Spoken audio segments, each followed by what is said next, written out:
Hey, everybody. On this episode of the Melanated Midlife podcast, you are going to be introduced to Sabrina Walker Hernandez.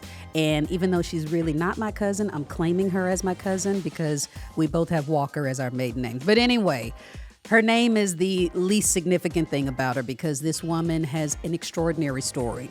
Not only did she face super personal challenges, but in the crux of all of the things that were happening to her personally, she decided to launch a business. And not only any business, but a business that has served so many women that pretty much are looking to scale businesses, scale nonprofits. And she is continuing to do more work with a book, podcast, and all other things that are coming out. So I want you to take a lot from her story. Listen to where you need inspiration. If somebody like Sabrina with insurmountable challenges is able to overcome and do big things, I hope that you get the inspiration to do the same for yourself. So let's take a listen to our conversation with Sabrina Walker Hernandez. Hello, everybody. Welcome to this episode of the Melanated Midlife podcast. We are going to be joined in the guest chair with Sabrina Walker Hernandez. And no, she is not my cousin, but I'm going to claim her as my cousin with that middle name, Walker, because that's where we both come from. But either way, Sabrina is the president and CEO of Supporting World Hope. And the organization is doing dynamic work, but that's not the only thing that we're going to talk about today because Sabrina herself is a powerhouse and has quite the personal journey. And I hope that there's a lot of nuggets that you can take away from this conversation, both on the business and professional end, but then also about her personal resilience. So Sabrina, how you doing today, ma'am? I am doing well. I am so happy to be here. Thank you for having me here. I'm very excited when I got the call to be a guest on your podcast. Hey, I was just grateful that you had the time because evidently you making all sorts of things happen. So that is all gratitude from my end. But let me make sure everybody understands the whole reference to the Walker element. So my maiden name is Walker. Sabrina's maiden name is Walker. So I just made an assumption that somewhere in the family tree we are connected. And even though we did the investigating, we, tried to compare parts of the country and everything else, and it doesn't seem like it's lining up just yet, but I'm still claiming it, cousin, okay? Oh, yeah, I'm claiming it too. I had a conversation with my 5-year-old grandson who saw a show on Ancestry, and he said, "Baby, can you teach me about my ancestors?" Girl, I was so excited. I pulled out all the books and the history and the census and the ancestry.com. So it's fresh in my mind right now. Oh, see, that is good. And I definitely would love to hear more about the grandparenthood. I'm still empty nester phase. So grandparenthood isn't here yet. And I'm not claiming that. So okay. All righty. So let's dig in. I mean, first of all, tell us a little bit about you. I mean, what's your background? Well, my background is it's vast, but I'm just a girl from I was born in Virginia, grew up in Virginia, North Carolina, joined the military, was in the Army. From there, from the Army, I went to college and I found my passion. Got a degree in poli-sci and a master's in public administration and worked for, 20 plus years serving the community and really loved that aspect of it. I started out wanting to go to law school, and then I did an internship with this organization called ARC, which is Advocacy Resource Center for Housing. And I got to mediate between landlords and tenants that were being evicted and got mentored by some attorneys. And I realized, oh, I don't want to be a lawyer because there's no right and wrong. There's only the law. And but I fell in love with the community part, the nonprofit part. For 20 years, I worked as a CEO of a nonprofit. When I inherited that nonprofit, we had a budget of about $750,000. And when I left, we had a budget of $2.5 million. And we're located in the third poorest county in the United States. So I got to learn a lot through that process. Okay. Oh, that is something. Okay. So we're going to dig into a lot more about your professional journey, but I want to pause for just a moment and honor where we both are in this season of life, midlife. And Yeah. I always have different people just answer this one question for me. And that is for you to tell me, what is midlife for you? And and anything that you can think of, what is midlife for you? What has it been like? All that jazz. You know, I was thinking about that question, and the only analogy that came, an analogy that I've used throughout. Look, I'm not a sports person, but I do know a little bit. I see the football field when my husband makes me watch football during the season, and I always think about, like the second quarter, like that's the kind of time of life. And so that's the comparison that I always make. Well, even if you live to be 100 years old, 50 is still the halfway point. And so for me, that's kind of midlife. But midlife, when you think about it in the concept of what does that really mean, it literally is midlife. It's not life is over. You can still innovate. You can still pursue. You can still create. Actually, you're better at that creation process because you have those lived experiences that you can bring along with you. So for me, it has been such a journey and a blessing to be at this age. In a couple of weeks, I'll be 54. And some of my friends didn't get to be 50. And so I consider it a blessing to be able to be on this side of the second quarter with the knowledge and the wisdom that I have. I appreciate that because I am a football fan. So that analogy was crystal clear for me. So even you being a novice football watcher, I'm going to give you all your credit because you nailed that perfectly.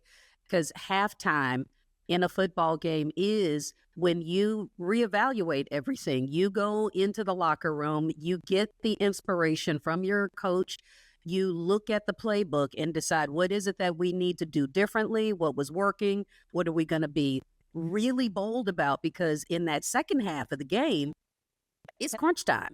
You're serious because you're, like you said, you've got more time behind you and the experiences. So you're not going into the second half just blind. You're not going into the second half as a rookie. You're going in knowing, okay, here's everything that didn't work. Here's what we haven't tried.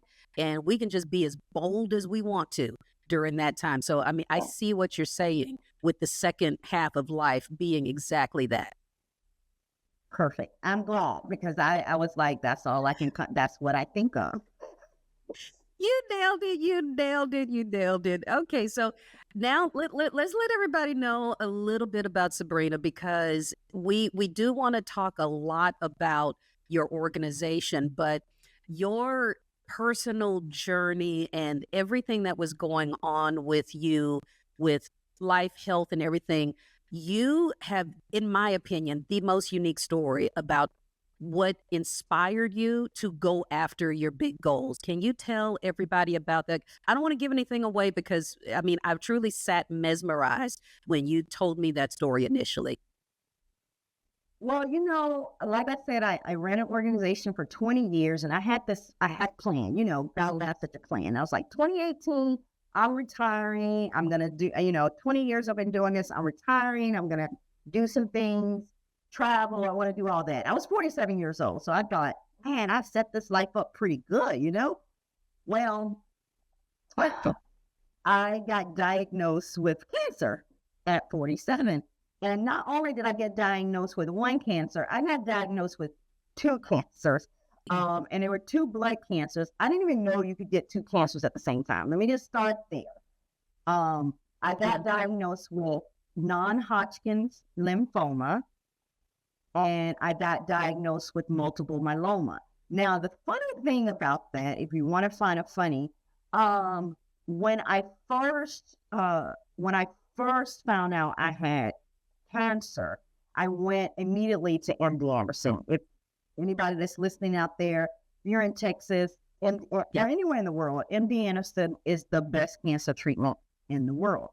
So I got diagnosed. I set up an appointment, MD Anderson, had an appointment within 72 hours, walked in and started talking to the doctor. And I'm going through this process and they're saying, okay, you know, but could be cancer. They say you got to do a biopsy because I had this big lump in my neck and all that. And I did the biopsy and girl, I was allergic to propofol, which is the stuff that killed Michael Jackson. Yes. So before I could even get any chemo treatment, I was in the hospital for 30 days with pancreatitis. And they thought they were going to lose me from the pancreatitis. There's only 1% of people that are allergic to propofol. And I am one of the 1% of people that was allergic to propofol. So my husband called in the troops. He called in my mom, my sister, my best friend, everybody. And they literally thought they were going to lose me to that. But I pulled out of that. And then I started doing my chemo treatments. And, you know, you hear what you want to hear sometimes. I don't know if anybody else has that experience, but you hear what you want to hear. And so when they said it was non-Hodgkin's lymphoma and could be multiple myeloma, but more than likely not, because only 1% of people get diagnosed with, you know, those two blood cancers at the same time, I only heard the non-Hodgkin's lymphoma. And let me tell you why I only heard the non-Hodgkin's lymphoma. Non-Hodgkin's lymphoma is what they consider a middle-class cancer. Very treatable. You go through your chemo treatments, you do all that, and you'll be fine, you know? And so I was probably like into my third or fourth treatment, and my doctor was not available. And so I got a kind of like a substitute doctor. So he's going over the numbers, everything looked good. You know, chemo is responding to the lymphoma, blah, blah. He said, but the multiple myeloma, da, da, da. And I go, stop. But what are we talking about? I don't have multiple myeloma. And he's like looking at the chart, and he looks back at me, looks at the chart, and he's like, yes, you do. We're treating for both. And I literally had a conversation with God because multiple myeloma scared me. My grandmother died from multiple myeloma. When you get diagnosed with multiple myeloma, they usually give you like a 5-year window. And I had this conversation with God. You know, be careful of conversations you have with God, because prior to that, I had a conversation with God, and I was thinking like, you know, my mama is a pastor, associate pastor and a missionary all her life. My grandma was an evangelist. So we grew up in the church. So I'm like, you know, I got faith. I got all that. I grew up in that. But I was questioning, like, do I have faith? Or is it because am I relying on my mama and my grandma? And that journey taught me that I had faith. But in that moment when that doctor said multiple myeloma, all that faith talk walked out the door. I was crushed in that moment. And, you know, it just takes some time to process. And I had to have an apologetic discussion with God to say, I am so sorry for doubting you in that moment. So ultimately, yes, I have 2 cancers.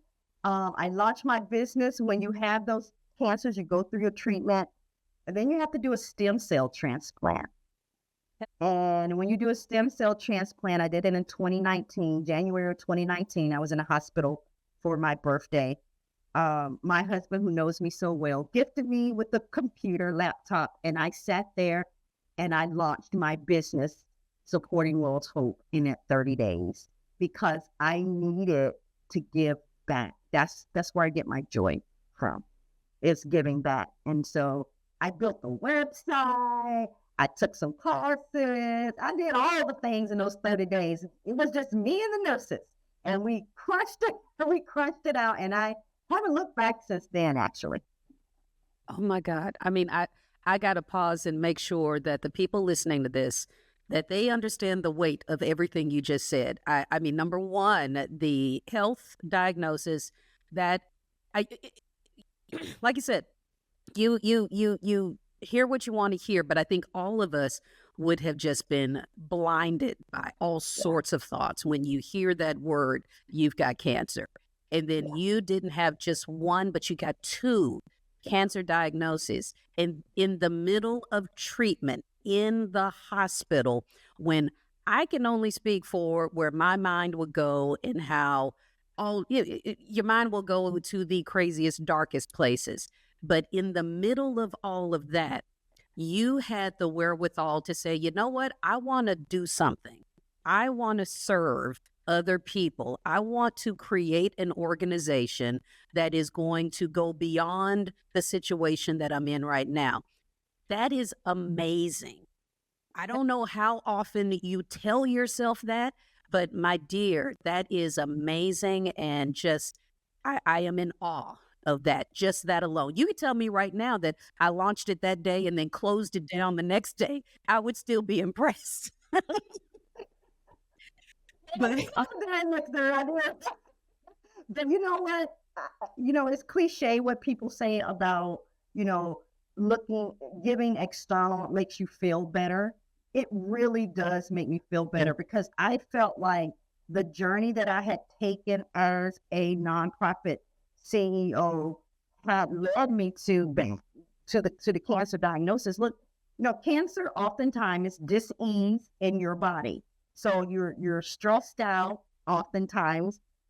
Anybody who's leading a team, anybody who's leading an organization, they're stressed out. Some are in the position where they are underpaid. You're definitely overwhelmed. And that stress is not good for the body. And so as I sat there, I said, you know what? I know how to build teams. I know how to build unstoppable teams. I know how to raise money. I know how to manage a board of directors. I want to be able to share that with people. When I initially started supporting World's Hope, let me tell you this. It was, the SWA, Sabrina Walker Hernandez, I was all into that space, but it really was about supporting nonprofit CEOs who was providing hope to the world. Look, I've since evolved because we do have to evolve, right? I've since evolved and saw the niche down to see the bigger picture of things. What I really do is I help people build teams, right? You need a team in anything that you do. You have to have a team, and you need a productive team. You need to be able to identify the people who can help you carry out your vision, whether that is your, board of directors, whether that is your division team, whatever that is, that's what you need. And that's where I find so much passion and joy and just helping people, identify what that means for them. I'm actually in the middle of a rebrand as we speak to, just clarify to people what it is that I do. So I'm going with, you were first to hear it here, I'm going with building better boards because I absolutely love working with boards of directors of corporate and of nonprofits because they have so much power and influence about which direction that organization could go to. So the groups that you're targeting are let me back up. The organizations are going to be nonprofits, but then the individuals that are reaching out to you, these are the leaders of those nonprofits? Yes, the leaders of those nonprofits, the CEOs. I have coaching, executive coaching clients because it is a struggle, especially if you're on the nonprofit side of the house, you're asking these people to volunteer their time, but you're giving them all of these responsibilities. And the major difference between a nonprofit board and a corporate board is nonprofit board, they're asking you to volunteer. Corporate board, you get paid to serve on that board oftentimes. And then on a nonprofit board, they're asking you to go out and fundraise. On the corporate side of the board, they're not really asking you to go out to fundraise, but they're asking you to make sure you safeguard the money that are being released by the corporation for the stakeholders. So it's a very interesting dynamic. And what I have found is they both struggle in different areas. But for my nonprofit, which I have such heart for, it is about how do you create these, I call it the dream team. How do you create a dream team that is going to help you accomplish the vision of your organization? I love that. I love that. And I just listening to what you're saying, because I am a newbie as far as entrepreneurship is concerned. I have taken this audience on the journey with me with every little bit that I'm learning. And your distinction that you just made between the corporate side and the nonprofit side, are there any regrets in choosing the nonprofit route over the corporate? Girl, just the money, honey. Just the money. I won't be honest with you. There is more money on the corporate side, but the impact that the nonprofit can have, literally going back to the world, on the world. Look, I often advocate for this because a lot of people get it wrong when it comes to the nonprofit sector. They go in with the mentality, well, it's a nonprofit. They can't make money. Well, it's a nonprofit. The executive director shouldn't get paid. This is out of the goodness of their heart. Or no, you're asking people to solve world problems, poverty, hunger, youth development, youth issues. So they should get paid. And I've been married to my husband for 32 years. And some of the things that come out of his mouth, even after me 20 years in the nonprofit industry, he's like, well, they shouldn't be making six figures. And I'm looking at him going, do you know how much time people give up? Do you know how much education goes into running an effective nonprofit organization? And I think it comes from this one thing. If I can say this one thing, when people think of nonprofit, they do not think of a business. And a nonprofit is a business. Nonprofit is just a tax designation. That is it. Yeah. You have to, in order to be successful, you have to run your nonprofit as a business. If you want to grow from $750,000 to $2.5 million over an 8-year period, you have to run it like a business. And that's the message that I really want to let boards know, because a lot of times board members will check their business hat at the door. I mean, they're from great backgrounds. You could have bankers in the boardroom. I've had bankers in the boardrooms. I've had hospital CEOs. I've had, small business owners. I've had all these people, but they check their business hats at the door if you allow them. You, as the CEO of the nonprofit, you're the cheerleader. You got to refocus them. And it starts with you. And I tell them this all the time. You have to be prepared. You have to have an agenda. You have to have a vision. You have to have a strategic direction. It is you're driving that, because they don't live, breathe, and eat the organization. They show up for a once a month meeting, or sometimes even a quarterly meeting. You have to bring that energy and that preparation into the room and into that relationship with those board members. It is okay. That is very good advice. And I hear what you're saying about it's still running a business. You still are managing a budget. You're managing people. You've got, I assume, KPIs, all of that. Yep. The only difference is, all like you said, a tax designation. Ooh, I'm learning. Yep. You given me some good advice. So I'm appreciative. So I wish I had my notepad. I could write this all down. But let me ask you. So even in your situation, I'm sorry, I cut you off, but even in your situation, in my situation, I have an advisory board. I have an advisory board for my business. People that I trust that meet with me. I say it's a low commitment, meet with me once a quarter, but as I rebrand, as I think about adding this e-course, as I think about, launching a podcast, as I think about this, I have those people with the expertise around me so that I can navigate this journey. They're my dream team. So I think everybody should have a dream team. I love that. But hey, you just dropped a few tidbits there. I want to back up and make sure I've got that. So I know you said that you're going through a rebrand. And so even though we're going to send people to your website, supportingworldhope.com, you can dropped a send few them to notes there. building. Yeah, you can even send them to building better boards. It's already out there. Okay. It refers them to that. Good. Well, we'll have all of that in the show notes for everybody because somebody's listening to this as a budding CEO, as a, nonprofit founder, and I need them to find you to get some of this goodness. But did you say also that you're thinking of podcasting? Yeah, I I am a repurposed queen, girl. So I've been doing these live streams, and I hired a virtual assistant, and they are repurposing those into podcasts. I've been live streaming for a long time across multiple Nice. platforms, and I'm like, I got all this content. Can we repurpose this into a podcast? So I Yeah. asked my team, what do y'all think of this? And they're like, yes. So yeah, you can find it, Sipping Tea with Sabrina. We talk all things nonprofit. Sipping Tea with Sabrina. Okay, we will also link that in the show notes. But at the time that we're recording this, we're both January babies. So I know you said you're turning 54 and I'm hitting 52 next week, as a matter of fact.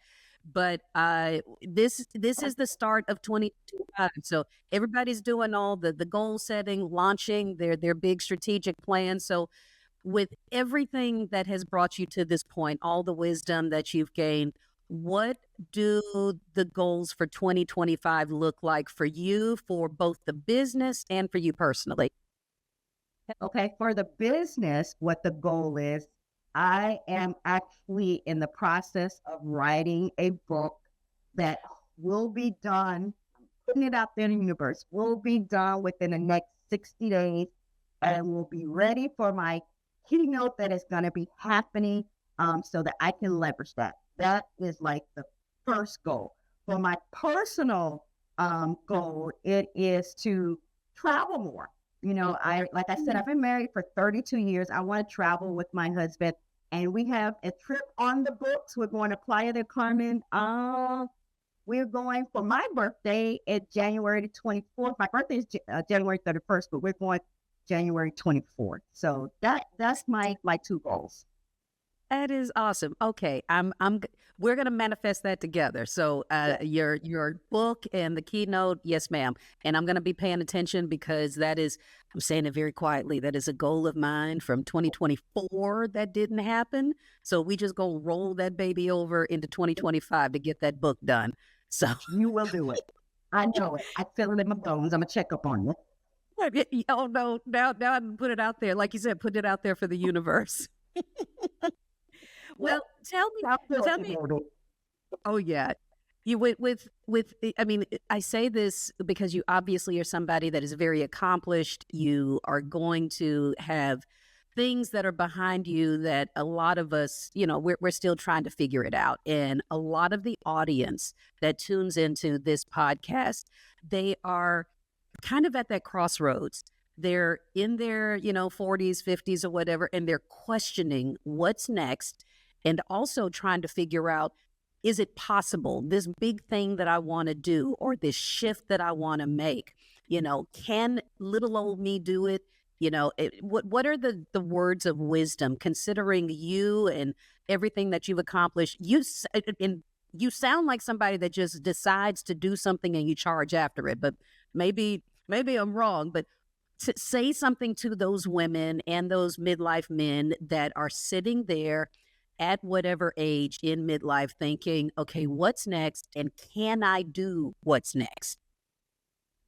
Yes, you can do what's next. Let me start by saying this. My mother, in December, I attended her college graduation. She's 73 years old. She got her bachelor's. She was the oldest in the class. So you can do it. She can do it. She dropped out of high school. She went back and got her GED. She worked as a CNA for many, many years.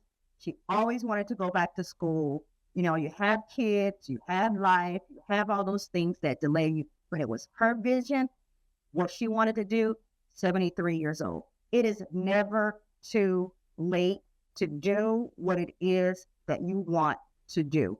I know I always tell people about, I use this analogy of ants. And ants are automatic negative thoughts. We all have ants. We all have them. I mean, that's just, our brain sometimes will go into this mode of just all the, but no, we can't do it like that. Or no, you know, I'm too old for that. Or no, you know, I don't speak well in public. Or no, whatever it is, those automatic negative thoughts will come up.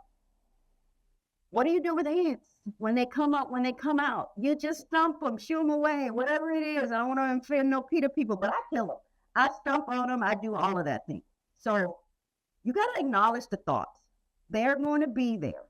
Yeah. You take them out, you acknowledge that they're there, and you don't give them more energy, and you just move on. You can do anything that you put your mind to. You got to do the work. Now it's hard. Ain't nobody out here trying to say it's not hard. It's going to be hard. You're going to have imposter syndrome. You're going to go on LinkedIn or all those social media. You're going to be like, how did they get that deal? And how are they doing it? Look, that's social media. People living their best life on social media. Yeah. But everybody is grinding out here. I don't like to use the word hustle, but you're grinding. And if you get a plan, you get your dream team people around you that's going to give you some advice, some mentorship, all of that, go for it. I always say launch it, even if it's not perfect, because you can tweak it along the way. I talked about this branding in the middle of this podcast. I just got my website, just forwarding over to my other website. But that's it right now. But I'm building the brand as we go. I'm building the ship as we go. So if you have ants, acknowledge those ants, stump them when they come up, and just launch it. Just do it, as Nike would say, because there's no perfect moment. You're going to look up, time goes so fast. We are in the first week of January of 2025. If you keep entertaining those ants, if you keep saying, well, let me wait until this or wait, you'll look up and it's going to be 2026 and it's going to be 2027 and you're still going to be in the same place. Yeah. So you got to do something and make it small. If the big thing is too much for you, do small steps to get to the bigger goal. That's the way I would tell people. I like what you're saying about the small steps because with this being January and everybody's doing all their New Year's resolutions or whatever, last year and this year I shifted because instead of doing the resolution, I'm going to lose all this weight or I'm going to stop XYZ, I started looking at them as, like business goals. Basically, this is the big thing that I want to achieve. And then I break it down into quarters, just like we do in business. What are the quarterly goals? Then break down the quarterly goals into what are the marks I need to hit every week. I did that last year. And I'm saying it, I think I've said it before on this podcast, that this podcast was one of those goals from last year. All right. And it was all broken down into a timeline that made it not so scary. And so I was like, okay, by the whatever date, I think I'd said arbitrarily that by July 1st, we would go live with this project. And of course, brother-in-law, who's my, production partner with this, looking at some things and, he ends up being the wise ass saying, why are we waiting until July? We can do this in April. And then, April turned into February. So I was like, hold up, wait. But you're right. You need those people around you that's going to push you. Exactly. So I hear you say that. And yeah, I am the biggest scaredy cat in the world about these things. But here we are, talking a year later about the baby steps that it takes to just flip the switch to get you in the right direction. Because the next 12 months, It is going to speed by. We've been through a lot in 2024.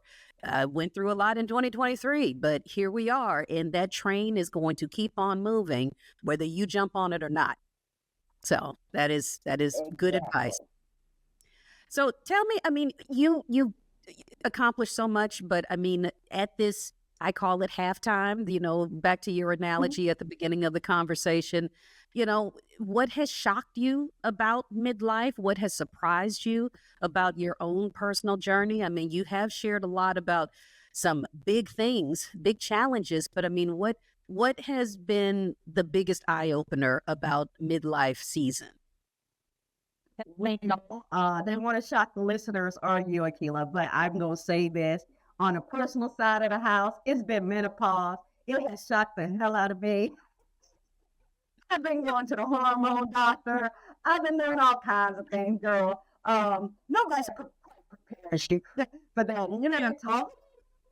But everybody's experience is unique to them. So on that side of the house, it's been very interesting.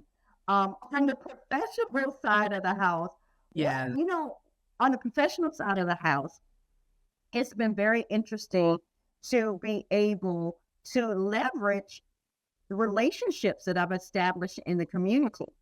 I, spent years building my reputation, years giving back to the community, and now I see it coming back. Now, when I walk into a network meeting, or if I walk into I sit on 5 boards, by the way, I walk into a board meeting.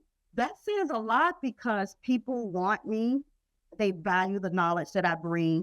They value the relationships that I can leverage. But it's an honor.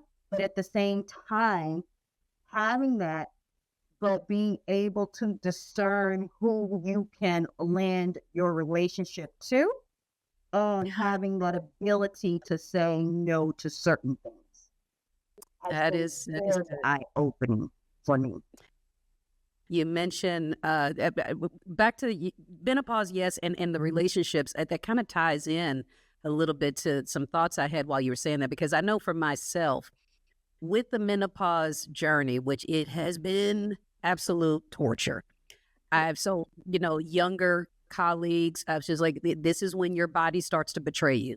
You Yes. think you're walking out the door and it's going to be cool and you're going to just be able to, conquer the world.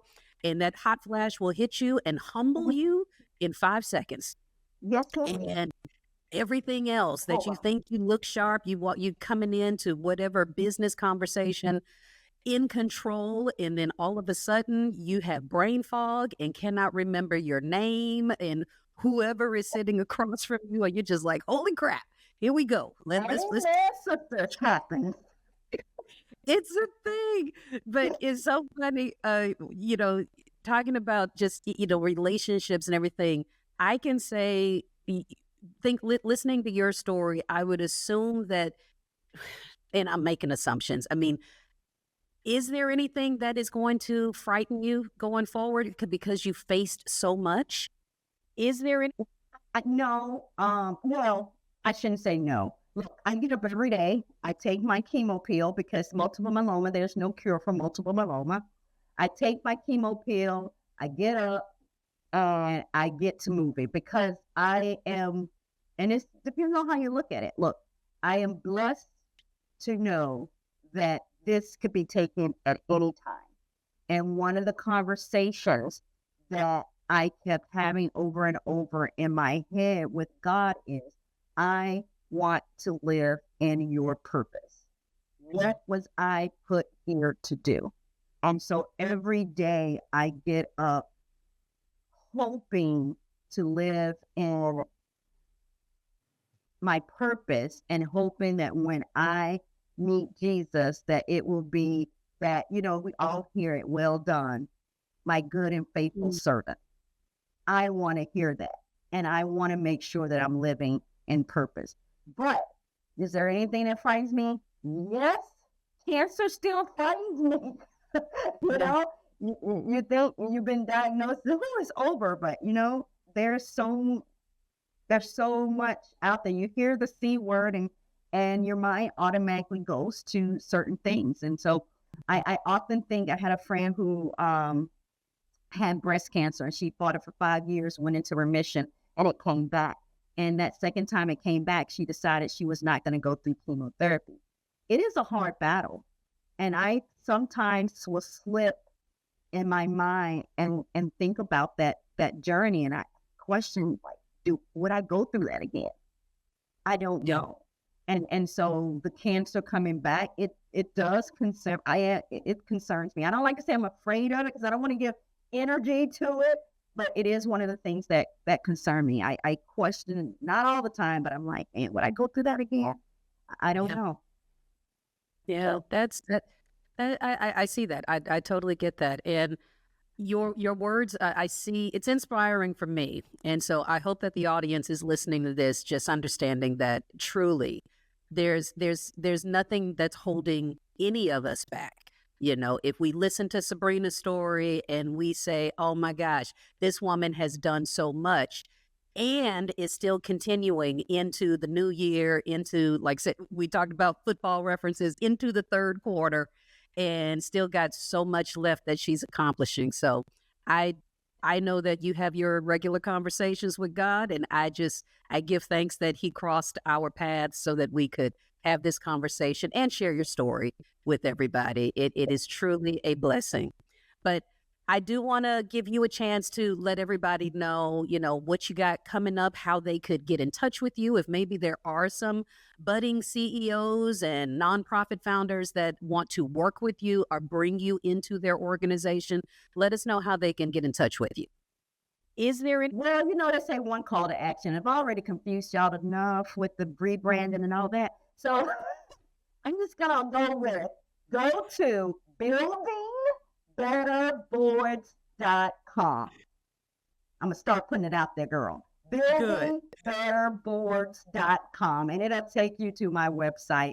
And I'd be excited to work with your team, with your staff team or your board team. It is.